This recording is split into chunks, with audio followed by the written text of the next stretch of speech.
Siento que todo el tiempo somos iniciadores, que todo el tiempo estamos debutando como hijos, como padres, como hermanos, como amigos, en un trabajo, en una escuela, en una profesión. Estamos todo el tiempo iniciando y cuando inicias te dejan marcas. Tenés que gestionar esas emociones de miedo, de expectativa, de frustraciones, de sentirte realmente bien. En tu caso, tu primera presentación profesional, ¿cómo te sentiste? Fue en el cumpleaños de Leda y Mendele, aniversario de casados me parece que fue o algo así. Yo tenía 15 años y mi hermano Diego estaba junto a mí. Teníamos el trabajo de pasar música en la fiesta y después yo lo dejaba a él pasando música, yo me iba a cambiar de mago, venía a hacer el show y después volvía a pasar música hasta que la fiesta terminaba. Me cuesta mucho mirar el recorrido respetando algunos hitos o recordando algunos hitos como, bueno, ¿cuándo empezaste con? ¿Cuándo fue el momento en que?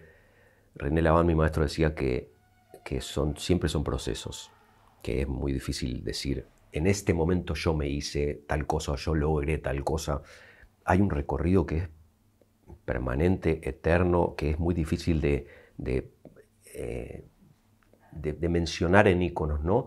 Recuerdo mucho ese cumpleaños porque además lo he mencionado, lo he escrito, lo he compartido en diferentes lugares, pero me parece que mi verdadero comienzo como mago profesional fue con Pampernick. A los 17 yo estaba en quinto año de la secundaria y me llamó un compañero de la secundaria, Marcelo Melnik, de quien sigo siendo amigo hoy en día, pero que en ese momento yo no me lo aguantaba mucho. Y en un momento, hacia mitad de año o algo así, me llama por teléfono a mi casa, 585794, ¿no? En ese momento el teléfono. Y yo lo atiendo medio de mala gana, mi mamá me dijo, es Marcelo, en ese momento no había celulares, por supuesto. Lo digo porque gente joven que escucha dice, pero ¿cómo lo llama? La mamá que lo llamó. Sí, se llamaba por teléfono a la gente, aunque parezca increíble. Y me dice, yo quiero que me enseñes magia. Me dice, yo nunca le había enseñado magia a nadie, ni había hecho nada relacionado con eso. Y me dice, porque un amigo mío, Fernando, está estudiando magia y yo quiero estudiar magia, pero yo quiero estudiar con vos, porque el maestro de él es un señor más grande y me parece que lo que le está enseñando no está tan bueno y no sé qué, me da la sensación de que tiene que ser con vos. Así que no acepto un no por respuesta, necesito que me empieces a enseñar magia. No tengo idea de dónde saqué el sí, porque todo era no. O sea, viste cuando en la conversación decís, esto es todo no, y de golpe le dije, bueno, no sé, reunámonos, y nos reunimos y empezamos a estudiar magia. Yo empecé a enseñar magia. Y a los 3 meses, un día me dice, che, mi amigo Fernando quiere venir a estudiar con vos también, porque en 3 meses mi valija ya está llena de cosas y la de él todavía tiene un dedal y una pelotita y no tiene nada más, y él siente que yo estoy avanzando mucho más rápido que él, y yo le digo, bueno, que venga, qué sé yo. Entonces empezó a venir Fernando también, empezaron a estudiar los dos juntos. Y en un momento los dos me dicen, mira, tenemos unas novias que ellas son animadoras de una cadena de Pampernick.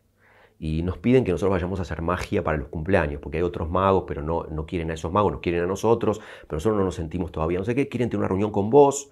Entonces nos reunimos con Ariela, que era la hija del dueño de una cadena de 11 Pampernicks, y ella me dijo que quería que yo sea el líder de un grupo de magos, que había que tomar todas las fiestas de los 11 Pampernick y que ella tenía que despreocuparse del tema. Entonces armamos un grupo de 4 magos y empezamos a animar toda la fiesta, a hacer shows de magia en toda la fiesta de Pampernick seriamente. Yo llegué a tener 11 fiestas en una semana, literal. Nos pagaban 60 australes por cada fiesta, pero 11 fiestas por semana era una fortuna porque era un montón de trabajo y era un montón de plata.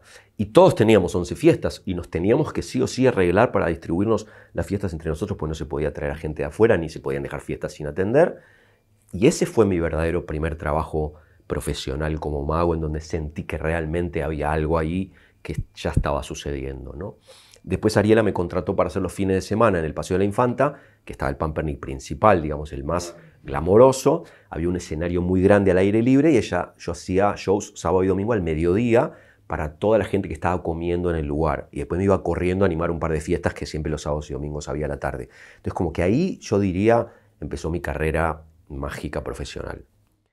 En un momento te escuché decir de que ya arriba del escenario no eras feliz, que a tu magia le faltaba magia, pero también que llegó un poema a tu vida y que transformó tu vida. Que la magia sin magia es simplemente un truco. ¿Cómo se conectan esos puntos entre la falta de felicidad, el poema y esta transformación de tu vida? Hay un relato que uno va construyendo de alguna manera para que uno pueda responder a una pregunta en una entrevista o contar una historia en algún lugar que te lo piden o entender la historia de uno en una cierta linealidad. Entonces uno va tomando elementos y yo que soy escritor, dándole un poco de forma estructural a todo eso para que tenga un sentido cuando alguien lo escucha, para decir, bueno, mira, las cosas que más o menos fueron marcando mi camino fueron estas. Eso es bastante más literal lo que vos estás diciendo. Realmente yo sentía que los trucos de magia no servían para nada, que el asombro no tenía valor, que había algo ahí que por sí solo era un sinsentido, y yo volví a mi casa frustrado porque la gente se quedaba, wow, con el asombro y con los chistes fáciles que yo hacía en ese momento, sacados de diferentes fuentes, Juan Verdaguer en su momento, Lelutier, otros lugares, y a mí no me alcanzaba con eso, no sé, no me daba ganas de seguir haciendo eso. Yo ya había leído magia en la literatura que leía desde que tenía 7 u 8 años, ya había sentido cosas mágicas en mi vida. Los trucos no estaban a la altura de eso. Los trucos que yo hacía en el escenario no se podían comparar con esas experiencias mágicas que yo había vivido. Entonces yo dije, si la magia de los trucos no va a poder estar a la altura de esas magias que yo ya experimenté de alguna manera o sospeché de alguna manera, no voy a seguir haciendo esto, voy a hacer otras cosas. Y entonces un día escucho ese cassette que era alguien que grabó a Jorge Corona en un café concert, un show entero de pe a pa. Jorge Corona era el cómico de moda en ese momento, insultaba mucho, a mí me da medio pudor que me guste Jorge Corona porque era como muy mal hablado, pero había algo divertido en eso, y en ese momento él hablaba y se le entendía la mitad de lo que decía, y en un momento escuchando, digo, yo estaba acomodando mi cajón de las cosas de magia, yo volví a mi casa a la escuela, mi mamá me dejaba solo un par de horas porque no me podía venir a abordar con preguntas, pues yo no me cerraba y no podía responder. Y por ahí mis hermanos estaban, andás a ver a dónde, en casa de amiguitos, lo que fue. Yo estaba solo en mi habitación, que era mi estado favorito. Y estoy escuchando a Corona decir, bueno, ahora les voy a contar un poema para que no se piensen que soy un borracho maleducado nada más. Y dijo un poema, me puse a llorar. Y cuando escuché el poema dije, esto es lo que yo necesito hacer, comunicar, compartir. Me estudié el poema. No sé qué lógica en ese momento apliqué, no tengo idea cuál fue el proceso mental. Lo que sí sé es el recuerdo de una cosa muy fuerte que me sacudió cuando escuché el poema y la sensación de yo necesito compartir esto con el público.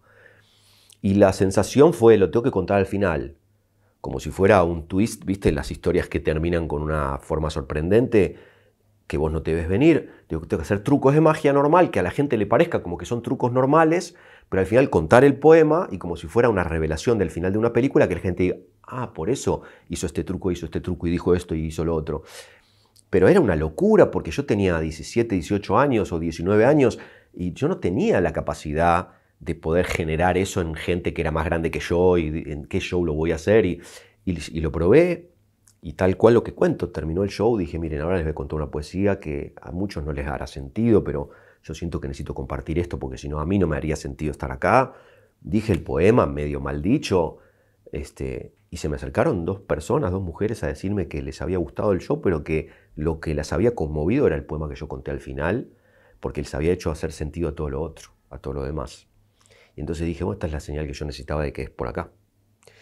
Y después pasaron un montón de cosas con ese poema, porque a veces en las entrevistas no logro terminar de contar y en los libros no termino todavía de contar cómo ciertas cosas fueron sucediendo que parecen aleatorias, pero al final resulta que están todas unidas. Que es un día fui a una casa a hacer un show, por ejemplo, esta anécdota no la conté nunca, y digo el poema.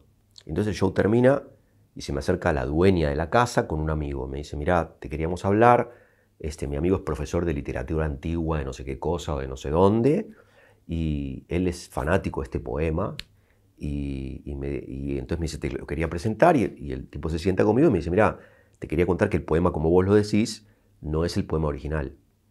Está cambiado, lo debe haber cambiado quien lo dijo cuando vos lo escuchaste, me gustaría regalarte el poema verdadero, el poema entero. Entonces me hicieron llegar un libro, que es un libro de poemas, pero no de ese autor, de Juan de Dios Pesa, sino de un montón de autores, un libro hermoso que todavía conservo, con poesías de la literatura universal o algo por el estilo, que tenía el poema completo tal cual en su versión original, ¿no? Y después me pasaron más cosas con gente que me habló del poema, que su abuelo con el poema y que su tío con el poema, con cosas muy fuertes que te dicen, bueno, entonces es por ahí definitivamente. Y a partir del poema después yo dije, bueno, ahora yo no estoy conforme con dejar todos los trucos y decir un poema, porque nada que ver. Yo necesito ahora que el poema y los trucos vayan juntos. Entonces, tal cual como cuento, digo, empecé a buscar un truco y una historia que pudiera yo imbricar para que parecieran una sola cosa, para que se sintieran como una sola cosa. Y ahí encontré la historia de los libros, que hoy ya no hago más, que es El secreto de Sahili, que es el título de mi primer libro, en donde pude contar una historia mientras hacía un truco, y ahí fue cuando yo dije, es por acá. Y entonces ahí empezó ese camino eso fue antes de conocer a René Laván. Antes. Después lo conocí a René y ahí comprobé todo lo que había creído que tenía que ser, por supuesto hecho por él de forma magistral, ¿no? Cuando llegas a un evento, ¿sentís la energía de ese lugar? Sí. Hoy, gracias a Dios, ya no lo padezco. Es decir, antes me pasaba que me cortaba la onda, llegar a un casamiento en donde yo sabía que los novios se odiaban entre sí o que todos los invitados estaban ahí de compromiso y en realidad nadie quería estar ahí, ni los que se casaban ni los demás. Y en ese momento yo no podía racionalizarlo, pero la impresión era, nadie quiere estar acá y yo tampoco. Y en cambio había otros lugares en donde vos llegabas y decías, menos mal que vine porque este lugar tiene energía puramente amorosa y yo quiero formar parte de eso. Me ha pasado durante toda la vida, solamente que he aprendido de mi intuición y de mi capacidad de poder percibir todo aquello que no se puede racionalizar y he empezado a confiar mucho más en eso. Y hoy lo que me pasa es que cuando me mandan un email o me mandan un mensaje para convocarme para un evento, yo hago 2 o 3 preguntas en general, o Natalia hace 2 o 3 preguntas que nos dan la pauta que necesitamos para poder decir directamente esto no es para mí. Y entonces ni siquiera voy. O al contrario, cuando me convocan para algo que yo digo, vamos, las condiciones serán estas, si respetan las condiciones, con todo gusto lo hacemos, porque y hoy no voy a un montón de lugares y a un montón de situaciones que después nunca me entero si hubiera sido bueno o malo, pero no necesito enterarme. O sea, sé que tengo que confiar en eso. Este show de San Juan que hice el fin de semana, que me contrató Ana María, la mamá del novio, de sorpresa, de regalo, cuando yo llegué al lugar dije, es imposible hacer un show en este lugar. Es imposible hacerlo. Por el tamaño del lugar, por cómo estaban dadas las cosas. Durante el show se me volaban las cartas, se me volaba el tapete de la mesa. O sea, era imposible hacer un show y sin embargo yo lo disfruté un montón. Y sentí que la mitad de la gente no pudo conectar. Eran 300 personas, yo creo que la mitad no pudo conectar con lo que yo tenía para ofrecer. Y sin embargo yo sentí que di todo lo que tenía para dar. También hay algo del ego, ¿no? Que con el tiempo, si uno trabaja lo suficiente, se va haciendo modesto. Y si uno lo pone a raya, ¿no? Porque al principio se mezclan con esa intuición un montón de inseguridades propias. Cuando después uno puede trascender eso, decir yo no estoy acá para mí, estoy acá para dar lo que tengo para ofrecer y para disfrutar de lo que se pueda disfrutar. No voy a ser ni mejor ni peor mago porque este show salga mejor o peor. Las cosas todavía empiezan a salir mejor y uno tiene capacidad de poder dar todo lo que uno tiene para dar. Y también de compadecer a la gente que no puede conectar con lo que uno ofrece, porque a veces hay gente que no puede conectar. Antes uno se sentía mal porque uno creía que el problema era uno. Ahora uno dice, bueno, yo tengo para ofrecer lo mismo a todos, lo ofrezco con la mejor predisposición y con la mayor amorosidad. El que lo puede recibir, qué bueno, y el que no lo puede recibir, ¿qué va a hacer? Si una persona va a comer en un restaurante y tiene gastritis o tiene, qué sé yo, anemia, y la comida del restaurante no le va a caer igual que a los de la mesa al lado, no es un problema del chef. Entonces hay algunas cosas que uno aprende un poco y entonces sí me pasa mucho que también habiendo limpiado cosas de mis caprichos, cada vez percibo más cosas de shows, incluso de shows grandes en donde digo, con esta persona voy a tener problemas durante el show. Y efectivamente lo veo sirviéndose un pedazo de lomo en la parrilla allá al fondo cuando entro a mirar el lugar y falta 40 minutos para hacer el show y yo digo, ahí tenemos un problema en potencia, ¿viste? Como decís, hay una alarma que se va a encender en algún momento y tal, mi asistente me dice, no puedo creer, me dice que vos entres a un lugar y digas, o que antes de ir al lugar vos digas, va a pasar tal cosa con tal cosa. El otro día pasó en este lugar, me dicen, quédate tranquilo que el escenario te lo armamos en 5 minutos antes de que vos subas a trabajar. Yo le digo a mi asistente, no existe posibilidad de que esta gente arme el escenario en 5 minutos, esos caños con eso en ese lugar, no hay manera. Me dice, sí, pero ellos lo dijeron tan confiados y son profesionales. Digo, no te desconfío del sonido, no te desconfío de la pantalla, no te desconfío de la iluminación. El escenario no lo van a poder armar. Yo estaba sentado en la casa, dicho y hecho, 5 horas después. Me dice, mira, están tratando de armar el escenario, pero bancá porque no lo pueden armar. Y y lo terminaron de armar, pero quedó un hueco, un agujero en el medio, porque te vas a caer. Me dice, estoy haciendo que lo armen de vuelta para que no quede ningún agujero, porque ellos me dicen que queda armado, pero hay un agujero de 50 centímetros entre los dos módulos y no lo pueden solucionar. Tardaron 40 minutos en armar el escenario. ¿Cómo sabía yo que iban a tardar en armar el escenario y que no se iba a poder armar? No tengo ni la menor idea, pero se lo dije a mi asistente, pero claro, con el agua. Me dice, Norberto, te voy a grabar, porque algún día esto va a ser un caso de estudio que vamos a poder llevarlo a alguna universidad o algo. Las cosas que vos ves. Digo, mira, no tengo ni la menor idea. O sea, digo lo que digo en voz alta, que antes no me lo permitía y ahora sí. Y pasan cosas mágicas. Pasan cosas mágicas, no sé, me hace emocionar por un lado, me hace sentir que hay evidentemente un orden en el mundo, que somos tan ignorantes que no podemos conocer, porque no creo ver lo que no está a la vista, creo ver lo que sí está a la vista, que la mayoría de las personas no pueden ver. No tengo idea cómo funciona, pero funciona y hay que confiar en eso. Te comparto algo que me viene pasando muchas veces, es que veo que determinadas actividades, disciplinas, terminan emparentándose con características de personalidades. Por ejemplo, los payasos, que tienen una base melancólica o un perfil, algunos momentos depresivos, pero que se terminan poniendo maquillaje, la ropa, el disfraz y hacen reír a todo el mundo. Cuando termina la función, vuelven a su estado natural. A través de la magia, el mago, ¿gestiona algún tipo de emoción? Ninguna persona hace algo que no tiene que ver con cuestiones que esa persona tiene que resolver, o con karma que tiene que limpiar, o con cuentas pendientes que esa persona tiene por algún motivo. Recuerdo una vez trabajando con una directora de una empresa grande, un laboratorio grande que se dedicaba específicamente a remedios para el asma. Ella me convocó para que yo la entrenara para dar una presentación de lanzamiento para un nuevo remedio, un laboratorio muy, muy grande, pero ella estaba muy cansada de los mismos discursos de siempre, ante los mismos médicos de siempre, y quería hacer algo diferente. Y entonces yo, en la primera charla que tuvimos, no sé por qué, le dije que por favor me contara sobre su persona favorita del mundo. Y ella me dijo, ¿qué tiene que ver eso? Si estamos hablando de un discurso que yo tengo que dar ante médicos, ¿qué tiene que ver mi persona favorita del mundo? Le digo, mira, te dejo como ejercicio para la vez que viene que me cuentes de tu persona favorita del mundo. De vuelta, yo no tenía ni idea por qué le estaba pidiendo que ella haga eso, pero en la dinámica de lo que me había contado, de lo que me había pedido, le dije, mira, necesito que me cuente. Nunca jamás se lo pedía a ningún otro cliente, se lo pedía a ella. Y la semana siguiente me cuenta que su persona favorita del mundo era su abuela, que falleció cuando ella tenía 10 años. Y entonces me trae una foto, me dice, te traje una foto de yo sentada a UPA de mi abuela cuando yo tenía 9 años. Ella falleció un año después. Y yo le pregunto a ella, ¿de qué falleció tu abuela? Me dice, de asma. Pero me lo dijo en el momento y ella no se acordaba de que la abuela había fallecido de asma. Entonces, en el momento en que yo se lo pregunté y me lo contestó, se puso a llorar. Obviamente yo me emocioné también.